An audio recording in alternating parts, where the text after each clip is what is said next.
नमस्कार मित्रांनो, ऑलराऊंडर मयूर चॅनलमध्ये पुन्हा एकदा स्वागत करतो।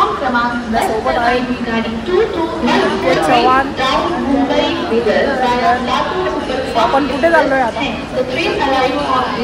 पहिल्यांदा कोकण बघायला चाललोय। सकाळी दाखवतो, सकाळी नाही काय दाखवतो मित्रांनो, बघू शकता तुम्ही नंबर 20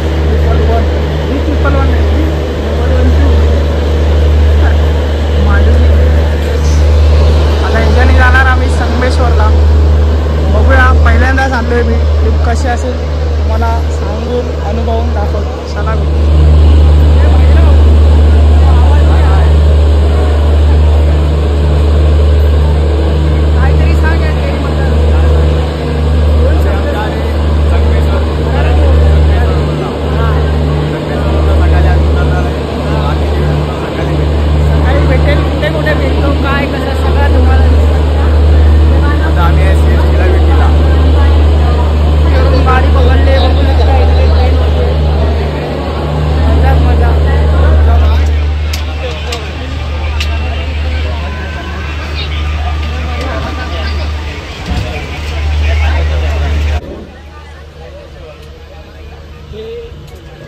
फेमस आता तू हे मैदानामध्ये फेमस आता वर तुला करू का?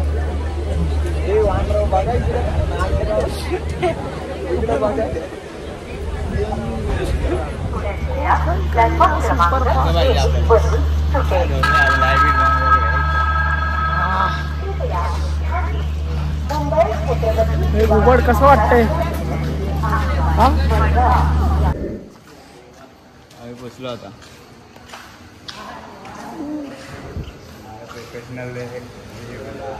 थांब जरा, तिकडे जा। ओ एव्हरीबडी पब्लिक मच्छाने काय वाय लाईन करू इच्छा केली।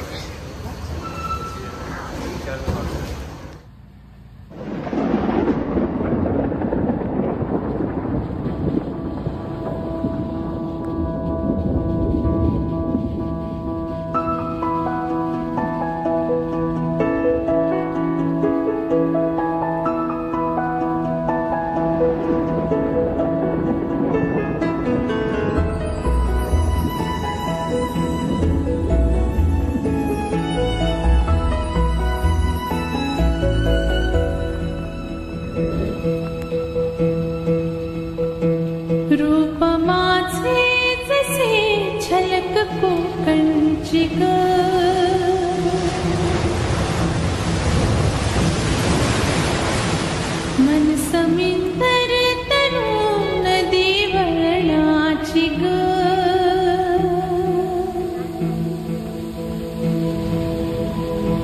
रूपमान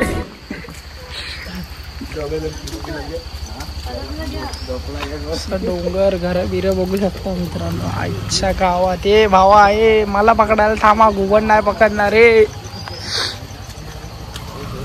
घुबड सांभाव ना, पाय बी सटकेल तुला। बच्ची मला पकड, मला पकड, मला सवयीचा प्रश्न नाही रे, चप्पल बरोबर।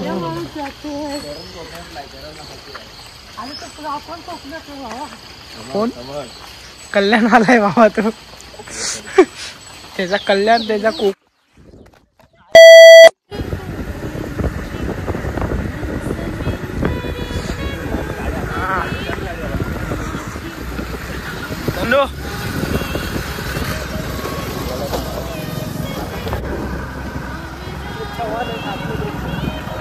चालू केलं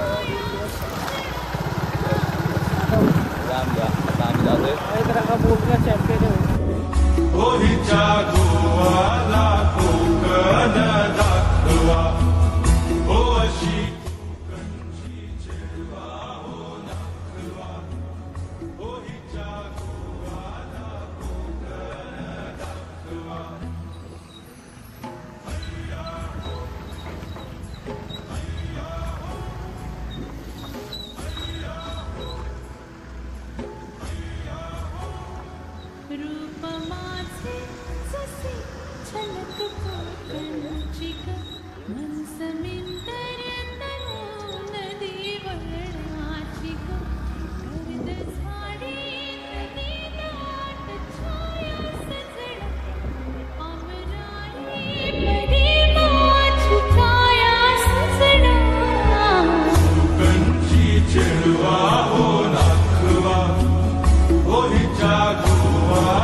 कसं वाटतंय तुम्हाला? मजा करूया आता. भाऊ कुठे घेऊन चाललाय माहिती? गणपतीपुळेला घेऊन चाललाय. बाप्पानी पण बोलवलंय. गणपती बाप्पा मोरया. चला दाखवतो पुढे. बघू शकता इकडे लय जोरात पाऊस पडतोय.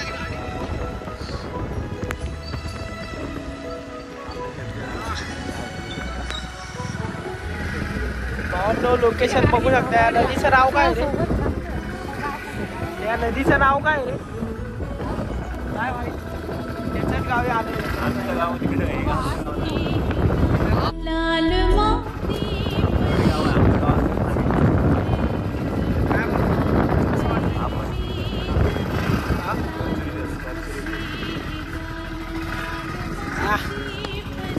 काय बिल्ला बी होतो काय? वरची सौंपूर आली तिकडे.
Shane.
कूलर का हैंडल दिला, टेंशन की आंटी को भी जेनी की फैनी पिला, मच की मौसी को बोल चखने में काजू खिला, हर कसल को मसल के तू फिसल पे दुनिया हिला।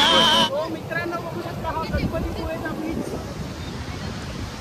आम्ही सगळे मस्त एन्जॉय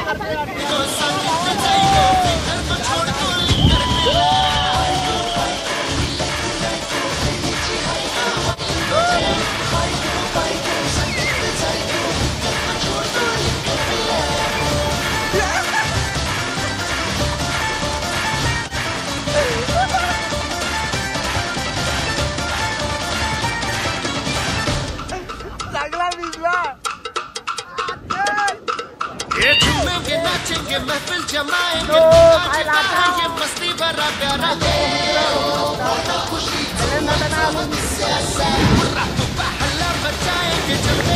एक जिंदगी होनी चाहिए, एंजॉय करो भाई. लाइफ मध्ये एंजॉय करा. काय नाही कमी वयात टेन्शन नका घेऊ, काय एन्जॉय करा, राडा करा मस्त. आपण आपल्यात मस्त मलंग सलंग पलंग चढू नको कुंडस मध्ये. दोन लोक खेळतायत बीच वरती पाण्यामध्ये.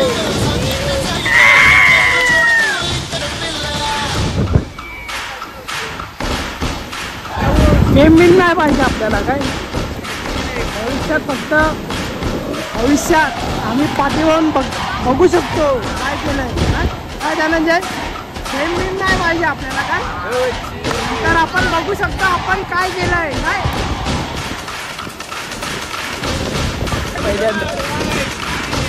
पहिल्यांदा भिजवतोय फोन मित्रांनो, पहिल्यांदा.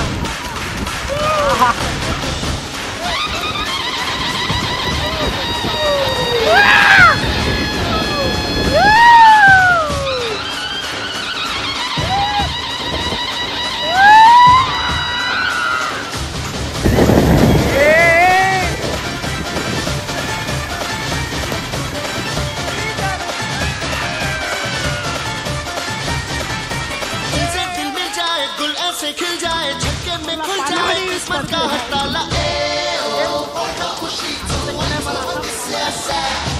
एक गलती न सोचेंगे खुद को ना भोगेंगे, टेंशन को भूलेंगे, चिंता है कोई साला. ये रोड बोलता है यार झूम ले जरा, खुशी की हूर को तो झूम ले जरा, दर्द की खड़ा हटा मचल दे कदम, भूल जा कहीं सुनी तू नाच ले जरा.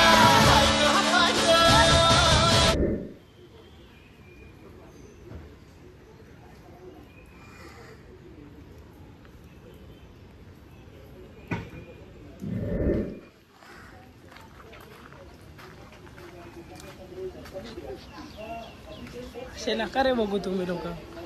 मित्रांनो स्वागत आहे तुमचं प्राचीन कोकण मध्ये. आपलं खाली लक्ष आहे. नमस्कार, मी मयुरी प्राचीन कोकण मध्ये आपले स्वागत करते. Konkan tourism development and research centre ही आमची संस्था आहे. या ठिकाणी आम्ही पर्यटनातून रोजगार निर्मिती हा विषय घेऊन येथे काम करत आहोत. आपली संस्कृती ही निसर्गातून फुललेली आहे. पूर्वजांनी विविध वनस्पती व प्राणी यांना देवत्व बहाल करून त्यांच्याविषयी कृतज्ञता व्यक्त केली आहे. पूर्वी प्रत्येक गावामध्ये राखीव जंगल असे, त्याला देवराई असे म्हणत. त्यातील वनस्पती व प्राणी यांची हत्या केल्यास ते पाप समजले जाईल. विविध धार्मिक ग्रंथांचा अभ्यास करून आम्ही इकडे एक नक्षत्र बाग तयार केली आहे. प्रत्येकाच्या जन्म नक्षत्रानुसार एक वृक्ष आराध्य वृक्ष म्हणून मानला जातो.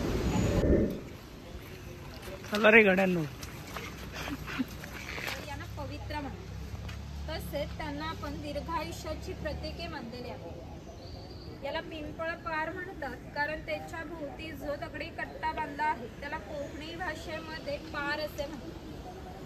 हा पार सुमारे 400 वर्षापूर्वी बांधलेला आहे. तो शिलालेखावर लिहिलेली कविता कवी माधव यांनी 100 वर्षापूर्वी लिहिली.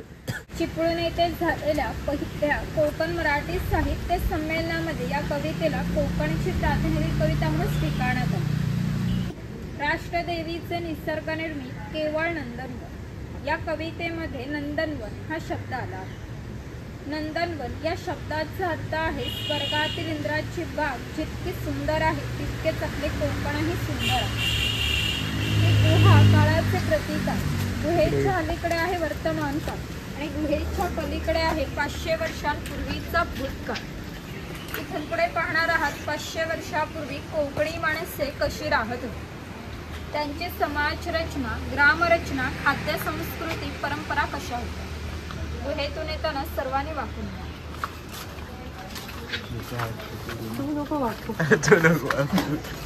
चला रे वाकून.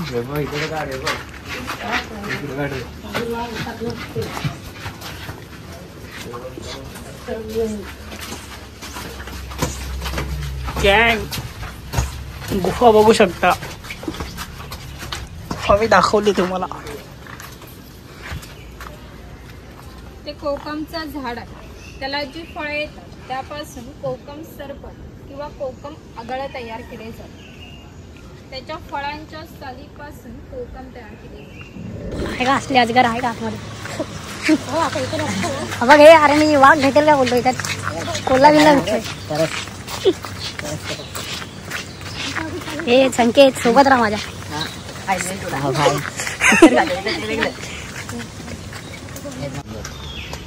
हे आहेत भगवान परशुराम. आपल्या पुराणामध्ये त्यांचा असा उल्लेख आलेला आहे की हजारो वर्षापूर्वी भगवान परशुराम होऊन गेले. त्यांनी संपूर्ण पृथ्वी जिंकून घेतली आणि जिंकून घेतलेली पृथ्वी त्यांनी दान केली. दान केलेली कोणतीही गोष्ट आपण स्वतःसाठी वापरत नाही, परंतु त्यांना राहण्यासाठी भूमी आवश्यक होती. आपण ज्या ठिकाणी उभे आहोत त्या ठिकाणी हजारो वर्षापूर्वी समुद्र होता. त्यांनी त्याच्याशी युद्ध केलं आणि त्याला 40 ते 50 किलोमीटर पाठीमागे ढकलले आणि या सुंदर कोकण प्रदेशाची निर्मिती केली. म्हणून या कोकण प्रदेशाला परशुराम भूमी असे म्हणतात. कोकणामध्ये लाल रंगाचा जांभा नावाचा दगड मिळतो. जांभ्या दगडाचा हा जो पक्का रोड बांधला आहे त्याला कोकणी भाषेमध्ये पाखाडी असे म्हणतात. पूर्वी अशा पाखाड्या ग्रामदेवतेकडे जाण्यासाठी बांधल्या जात असे. आपण सुद्धा या पाखाडीने प्राचीन कोकणमधील ग्रामदेवतेकडे जाणार आहोत. घुबड तुझा पिल्लू काय करते आतमध्ये वागा देऊ? हे चिरुफळाचे झाड आहे. चिरुफळाची फळे ही जंतुनाशक असतात. शेतकरी त्यांचा उपयोग धान्य साठवण्यासाठी करतात. काका तुझा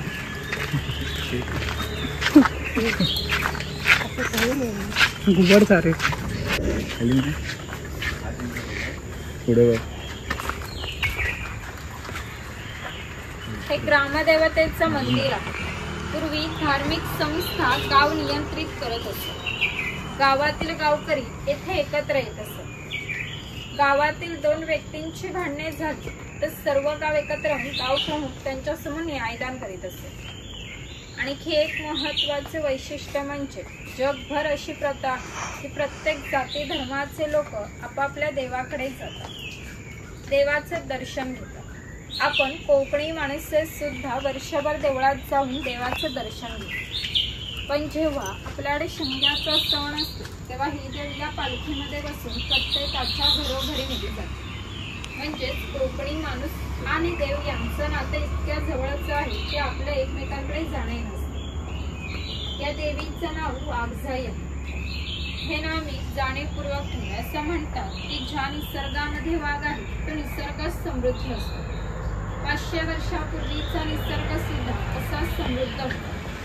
आपण कोकणी माणसे वड, पिंपळ, साप, नाग यांची पूजा करतो. म्हणजेच आपण निसर्ग पूजक माणसे आहोत. म्हणून या देवीचं नाव सुद्धा प्रत्यक्ष निसर्गाशी संबंधित असं ठेवलं वाघजाई.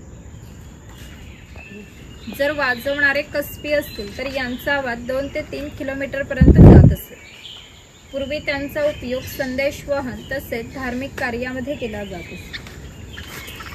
भरपूर भूत असतात तर कोकणवासियांची अशी श्रद्धा आहे की हा देव त्यावर नियंत्रण घेतो. म्हणून याला शिमग्याच्या वेळी गारहाणे घातले जाते. तसेच पशुबळी सुद्धा दिले जाते. इकडे वीरगळ आहे. वीरप्राप्ती लोकांची प्रतीक असतात ते स्वतःला चापकाने मारून घेतात. ते या ठिकाणी दाखवले आहेत. ते लोक पूर्वी खेळ करण्यासाठी गावामध्ये यायचे, त्याच्यामुळे इकडे दाखवले. इकडे कोळी समाज समाजाची लोक समुद्राच्या इतकी जवळ राहतात की समुद्राच्या भरतीचे पाणी त्यांच्या घराला लागून जाते. एवढी छोटी होडी घेऊन हे कोळी लोक 8 ते 10 तास खोलवर समुद्रामध्ये मासेमारी करतात. आमच्या नाभिकाविषयी आणखी थोडं मजेशीर वर्णन आमच्या लोकसाहित्यामध्ये आढळतं. असं म्हणतात की गावातील प्रत्येक गोष्ट नाभिकाला माहीत असते आणि नाभिकाला माहीत असलेली प्रत्येक गोष्ट गावभरी. आता तुम्ही आलात, ही गोष्ट ज्या अर्थी नाभिकाला समजली त्या अर्थी पूर्ण गावाला समजली. आमचं सगळं गाव तुमच्या स्वागतासाठी उत्सुक आहे. प्रथेप्रमाणे आपण आधी खोतांच्या घरी जाऊ, मग गावात फेरफटका.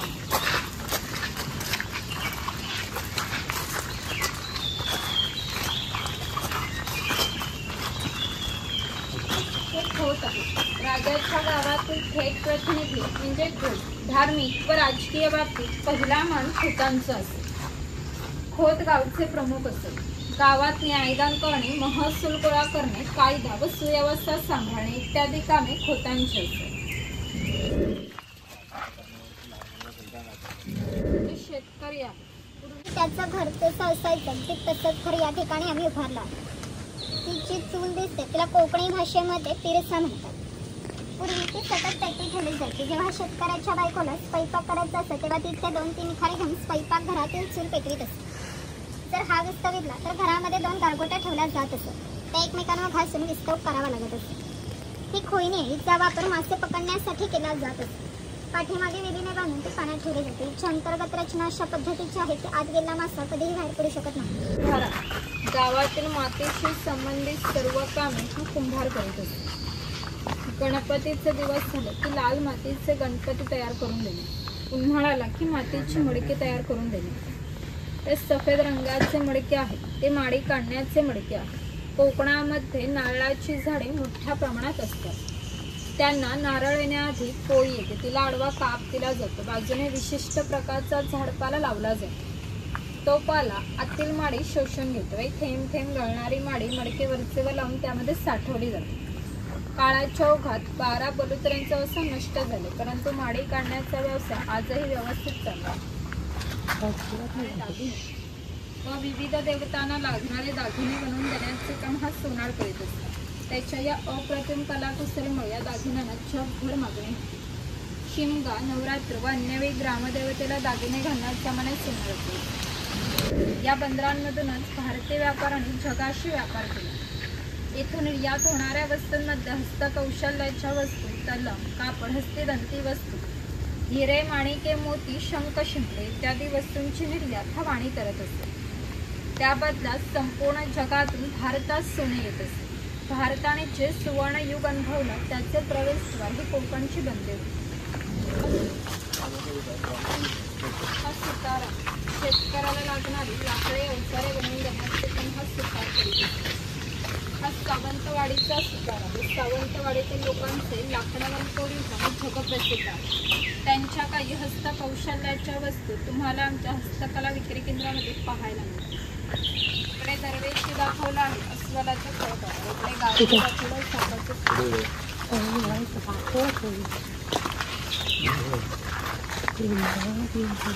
अस्वल पाहिला त्यांनी. हा लोहार. शेतकऱ्याला लागणारी लोखंडी अवजारे बनवून देण्याचे काम लोहार करीत असते. उदाहरणार्थ कोयता, कुऱ्हाड, नागराचे फाळ इत्यादी. 500 वर्षापूर्वी कोकणाची राजकीय परिस्थिती अस्थिर होती. येथील बरेचसे लोक सैन्यामध्ये होते. त्यांना लागणाऱ्या लोखंडी ढाली व तलवारी बनवून देण्याचे काम लोहार करीत असते. गुरुड समाज आहे. पुरुष प्रत्येक व्यवसाय हे जातीने होते. व्यवसाय निवडीचे स्वातंत्र्य नव्हते. प्रत्येकाला आपल्या जातीचाच व्यवसाय करावा लागत असते. बांबूच्या वस्तू बनवण्याचे काम हा गुरुड करीत असते. ही रोवळे हिचा वापर धान्य धुण्यासाठी किंवा धार्मिक कार्यामध्ये केला जातो. जेव्हा आपल्याकडे शुभ कार्य असते तेव्हा घरातील कुमारिका किंवा सौभाग्यवती स्त्रिया या रोवळीमध्ये दिवा ठेवून हातात घेऊन उभ्या असतात. शुभ कार्य पार पडण्यापूर्वी जर दिवा विझला तर कार्य अशुभ मानले जाते. अजूनही आमच्यात साकार म्हणायचे, जर मुंबईला लग्न असेल तर रोवळी गावावरून मुंबईला पाठवले जाते. काय करणार तू अरे मध्ये काय ते खाली तर त्याला घिरट असे म्हणतात. चाचणीमध्ये धान्य दळून निघते. घिरटामध्ये भात घातले जाते. अख्खा तांदूळ बाहेर निघतो व कोंडा बसला जातो. हे मोदक पात्र आहे. पूर्वीचा कोकणी कुकर. यामध्ये खाली पाणी ठेवले जाते. या चाळणीवर केळीचे पान ठेवून त्यावर मोदक ठेवले जातात. झाकण लावून मोदक पात्र चुलीवर ठेवले जाते. आतील मोदक शिजून निघतात. हे पुरण यंत्र. यामध्ये शिजवलेली डाळ घातली जाते व हे रॉड दोन्ही बाजूने उलट सुलट फिरवले जाते. आतील डाळ वाटून निघते. याचं गोड पुरणपोळ्या बनवलं जातं. तो टिफिन बॉक्स आहे. वरती पाण्याचा तांबे आहे. खाली 3 डब्बे आहेत. 2 बाजूला 2 चमचे आहेत. दोन्ही बाजूने लॉक केलेला आहे. पाठी चहाची किटली आहे.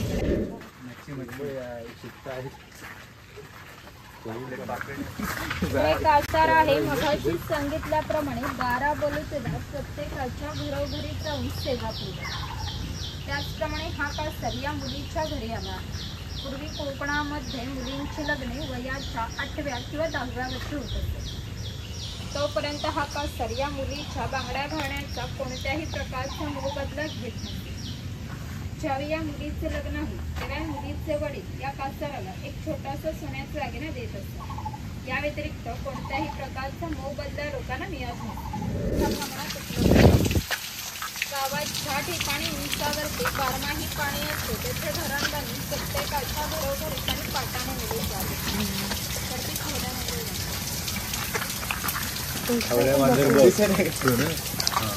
ते तो वरती खावल्या मांजर.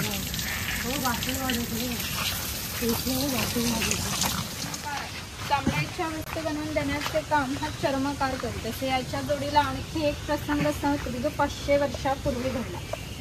इथून 80 किलोमीटर अंतरावर मार्लेश्वर नावाचे देवस्थान आहे. एका पर्वतामध्ये एक मोठी गुहा आहे. त्या गुहेमध्ये शंकरांची पिंडी आहे. आणखी एक वैशिष्ट्य म्हणजे अजूनही त्या गुहेमध्ये जिवंत साप आहे. पूर्वी मार्लेश्वर देव एका गावामध्ये राहत होते. या गावातील लोक वाईट मार्गाने वागू लागले. त्यामुळे शंकरांचे पावित्र्य कमी होऊ लागले. शंकरांना ते मान्य होणे शक्य नव्हते. त्याने ते गाव सोडून जाण्याचा निर्णय घेतला. मकर संक्रांतीच्या आदल्या रात्री ते गावाबाहेर पडले. गावाबाहेर चर्मकाराचे घर होते. हा चर्मकार गरीब पण श्रद्धाळू आणि नीतिवान होता. शंकराने कोणत्याही जातीपातीचा विचार न करता चर्मकाराला मशाल दाखवण्याची विनंती केली. चर्मकाराने सुद्धा अतिथी देवो भव समजून मशाल दाखवण्यास सुरुवात केली. आज ज्या ठिकाणी मार्लेश्वर आहे त्या ठिकाणी गेल्यावर शंकराने आपले खरे रूप प्रकट केले व चर्मकाराला दर्शन दिले आणि सांगितले की इथून पुढे मी याच ठिकाणी राहणार. या गोष्टीला आज जवळजवळ 500 वर्ष होऊन गेली. परंतु दरवर्षी मकर संक्रांतीच्या आदल्या रात्री शंकरांची मूळ गावातून पालखी निघते. तिला मशाल दाखवण्याचे काम चर्मकाराचा आजचा वंशज करतो. म्हणजेच मार्लेश्वर असे देवस्थान आहे की येथे कोणत्याही प्रकारचा जातीभेद मानला जात नाही.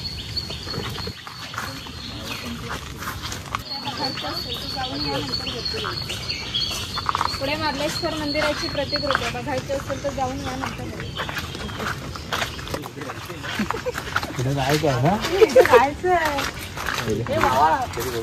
पण बनवून ते पैसे मिळेल.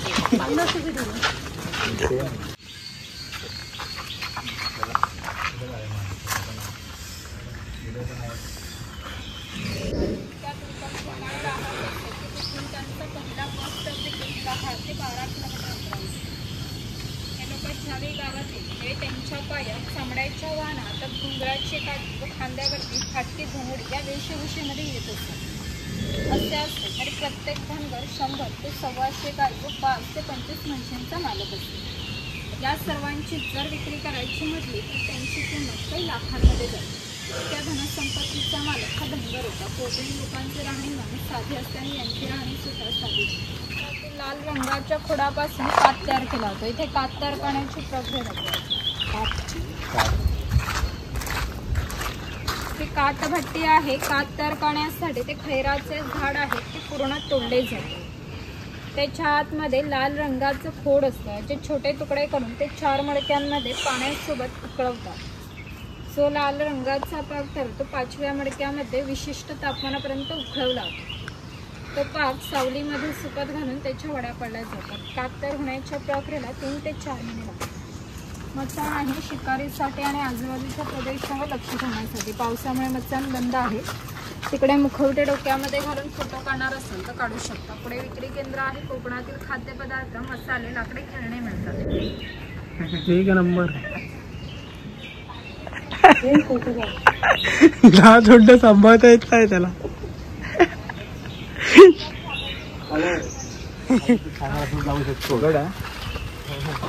असली आहे का? आहे कोण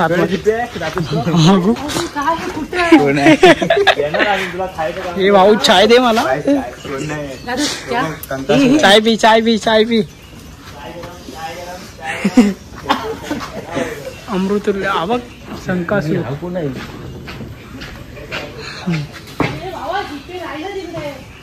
प्राचीन कोकण कसा आहे तुम्हाला दाखवलेला आहे. हे भावांनो इकडे या. भावांनी पुढे गेले अशा प्रकारे. त्या किस्स्यावरती परत एकदा हसा ना. किस्सा झाला एक वरती काय आयडी वरून. Follow ID. लय बेकार शॉट. अरे माझ्या जागी कोण पण असता ना तो तेच बोलला असता बाबा.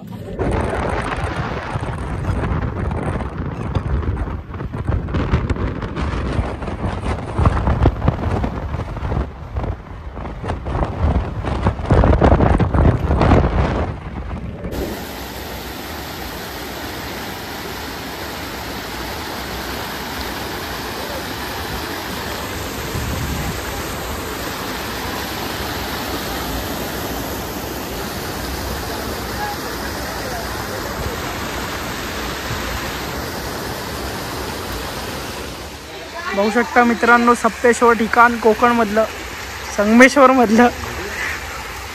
पाण्याचा रंग बघा किती स्वच्छ आहे. आहा.